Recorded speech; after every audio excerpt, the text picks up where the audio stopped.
Jaya Radha Madhava Punya Bihari.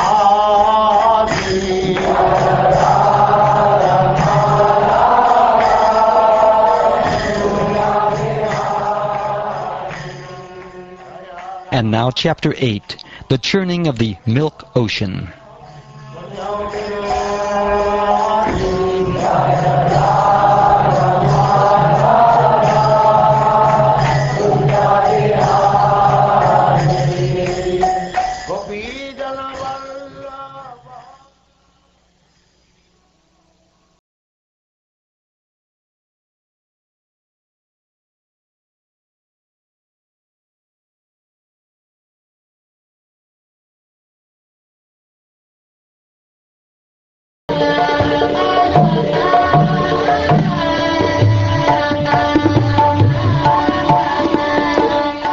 Shukdev Goswami continued. Upon Lord Shiva's drinking the poison, both the demigods and the demons, being very pleased, began to churn the ocean with renewed vigor. As a result of this, there appeared a cow known as Surabhi. O King Pariksit, great sages who were completely aware of the Vedic ritualistic ceremonies took charge of that Surabhi cow, which produced all the yogurt, milk, and ghee absolutely necessary for offering oblations into the fire. They did this just for the sake of pure ghee, which they wanted for the performance of sacrifices to elevate themselves to the higher planetary systems up to Brahmaloka. Thereafter a horse named Uchai-Shrava, which was as white as the moon, was generated. Bali Maharaj desired to possess this horse, and Indra, the king of heaven, did not protest, for he had previously been so advised by the Supreme Personality of Godhead. As the next result of the churning, the king of elephants, named Airavata, was generated. This elephant was white, and with its 4 tusks it defied the glories of Kailas mountain, the glorious abode of Lord Shiva. Thereafter, O king, 8 great elephants, which could go in any direction, were generated. They were headed by Airavana. 8 she-elephants, headed by Abramu, were also generated. Generated thereafter from the great ocean were the celebrated gems Kaustubha Mani and Padmaraga Mani. Lord Vishnu, to decorate his chest, desired to possess them. Generated next was the Parijata flower, which decorates the celestial planets. O king, as you fulfill the desires of everyone on this planet by fulfilling all ambitions, the Parijata fulfills the desires of everyone. Next there appeared the Apsaras, who are used as prostitutes on the heavenly planets. They were fully decorated with golden ornaments and lockets, and were dressed in fine and attractive clothing. The Apsaras moved very slowly in an attractive style that bewilders the inhabitants of the heavenly planets. Then there appeared the goddess of fortune, Rama, who is absolutely dedicated to being enjoyed by the Supreme Personality of Godhead. She appeared like electricity, surpassing the lightning that might illuminate a marble mountain. Because of her exquisite beauty, her bodily features, her youth, her complexion, and her glories, everyone, including the demigods, the demons, and the human beings, desired her. They were attracted because she is the source of all opulences. The king of heaven, Indra, brought a suitable sitting place for the goddess of fortune. All the rivers of sacred water, such as the Ganges and Yamuna, personified themselves, and each of them brought pure water in golden water pots for Mother Lakshmi, the goddess of fortune. The land became a person and collected all the drugs and herbs needed for installing the deity. The cows delivered 5 products, namely milk, yogurt, ghee, urine, and cow dung. And spring personified collected everything produced in spring during the months of Chaitra and Vaishakha, or April and May. The great sages performed the bathing ceremony of the goddess of fortune as directed in the authorized scriptures.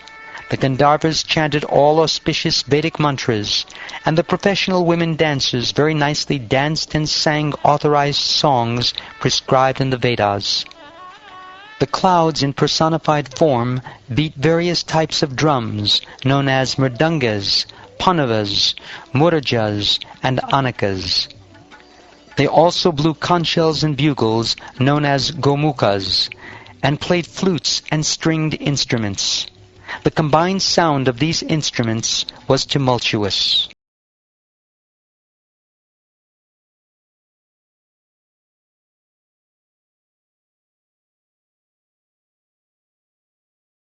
Thereafter the great elephants from all the directions carried big water jugs full of Ganges water, and bathed the goddess of fortune to the accompaniment of Vedic mantras chanted by learned Brahmins. While thus being bathed, the goddess of fortune maintained her original style, with the lotus flower in her hand, and she appeared very beautiful. The goddess of fortune is the most chaste, for she does not know anyone but the Supreme Personality of Godhead. The ocean, which is the source of all valuable jewels, supplied the upper and lower portions of a yellow silken garment. The predominating deity of the water, Varuna, presented flower garlands surrounded by six-legged bumblebees, drunken with honey. Vishvakarma, one of the Prajapatis, supplied varieties of decorated ornaments. The goddess of learning, Saraswati, supplied a necklace. Lord Brahma supplied a lotus flower, and the inhabitants of Nagaloka supplied earrings. Thereafter, Mother Lakshmi, the goddess of fortune, having been properly celebrated with an auspicious ritualistic ceremony, began moving about, holding in her hand a garland of lotus flowers, which was surrounded by humming bumblebees. Smiling with shyness, her cheeks decorated by her earrings, she looked extremely beautiful. Her two breasts, which were symmetrical and nicely situated, were covered with sandalwood pulp and kumkum powder, and her waist was very thin. As she walked here and there, her ankle bells jingling softly, she appeared like a creeper of gold. While walking among the Gandharvas, Yakshas, Asuras, Siddhas, Chadanas, and denizens of heaven, Lakshmi Devi, the goddess of fortune, was scrutinizingly examining them, but she could not find anyone naturally endowed with all good qualities. None of them was devoid of faults, and therefore she could not take shelter of any of them. The goddess of fortune, examining the assembly, thought in this way: someone who has undergone great austerity has not yet conquered anger. Someone possesses knowledge, but he has not conquered material desires. Someone is a very great personality, but he cannot conquer lusty desires. Even a great personality depends on something else. How then can he be the supreme controller? Someone may possess full knowledge of religion, but still not be kind to all living entities. In someone, whether human or demigod, there may be renunciation, but that is not the cause of liberation. Someone may possess great power and yet be unable to check the power of eternal time. Someone else may have renounced attachment to the material world, yet he cannot compare to the Supreme Personality of Godhead. Therefore, no one is completely freed from the influence of the material modes of nature. Someone may have longevity, but not have auspiciousness or good behavior. Someone may have both auspiciousness and good behavior, but the duration of his life is not fixed. Although such demigods as Lord Shiva have eternal life, they have inauspicious habits, like living in crematoriums.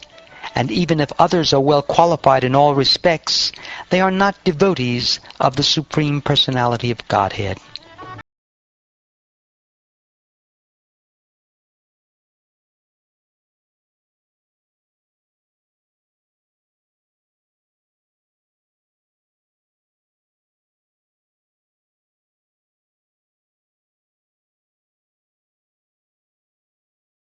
After full deliberation, the goddess of fortune accepted Mukunda as her husband because, although he is independent and not in want of her, he possesses all transcendental qualities and mystic powers, and is therefore the most desirable. Approaching the Supreme Personality of Godhead, the goddess of fortune placed upon his shoulders the garland of newly grown lotus flowers, which was surrounded by humming bumblebees searching for honey.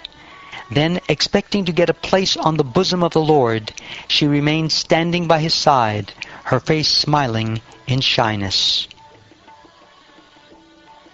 The Supreme Personality of Godhead is the Father of the three worlds, and his bosom is the residence of Mother Lakshmi, the goddess of fortune, the proprietor of all opulences. The goddess of fortune, by her favorable and merciful glance, can increase the opulence of the three worlds, along with their inhabitants and their directors, the demigods. The inhabitants of Gandharva Loka and Charana Loka then took the opportunity to play their musical instruments, such as conch shells, bugles, and drums. They began dancing and singing along with their wives.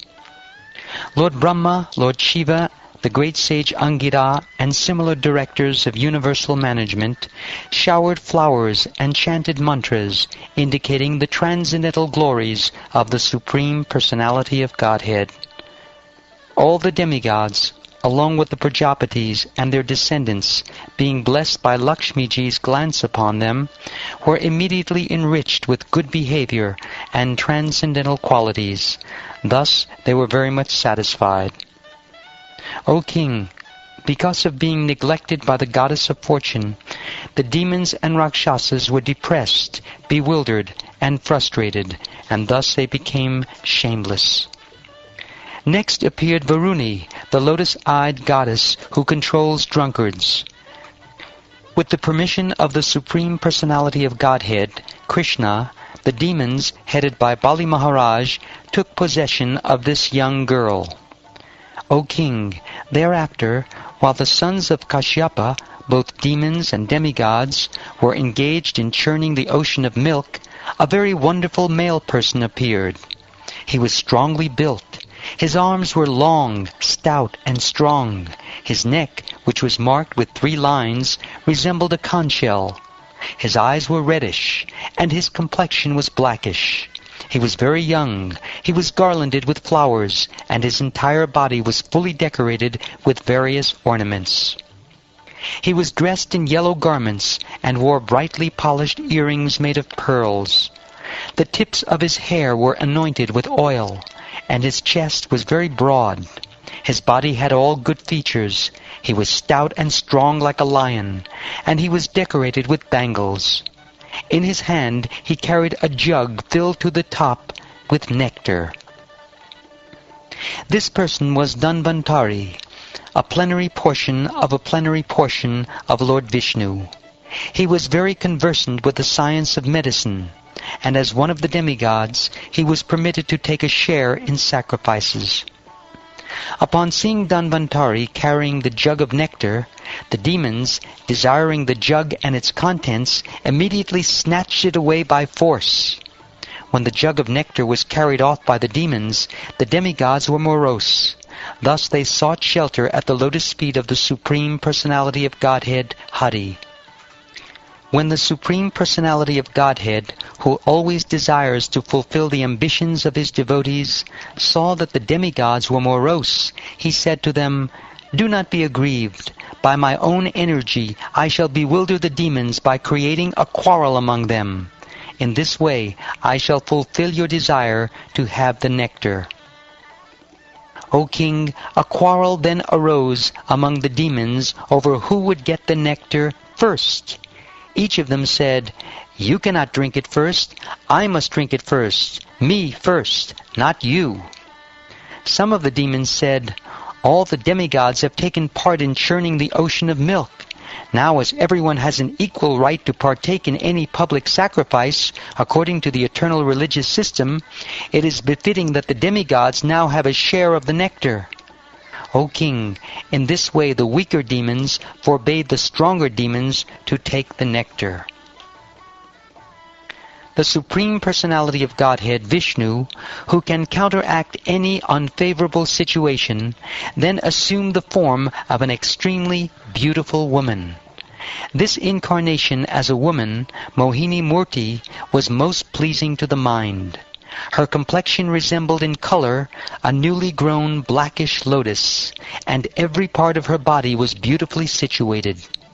Her ears were equally decorated with earrings. Her cheeks were very beautiful. Her nose was raised, and her face full of youthful luster. Her large breasts made her waist seem very thin. Attracted by the aroma of her face and body, bumblebees hummed around her, and thus her eyes were restless. Her hair, which was extremely beautiful, was garlanded with malika flowers. Her attractively constructed neck was decorated with a necklace and other ornaments. Her arms were decorated with bangles. Her body was covered with a clean sari, and her breasts seemed like islands in an ocean of beauty. Her legs were decorated with ankle bells. Because of the movements of her eyebrows, as she smiled with shyness and glanced over the demons, all the demons were saturated with lusty desires, and every one of them desired to possess her.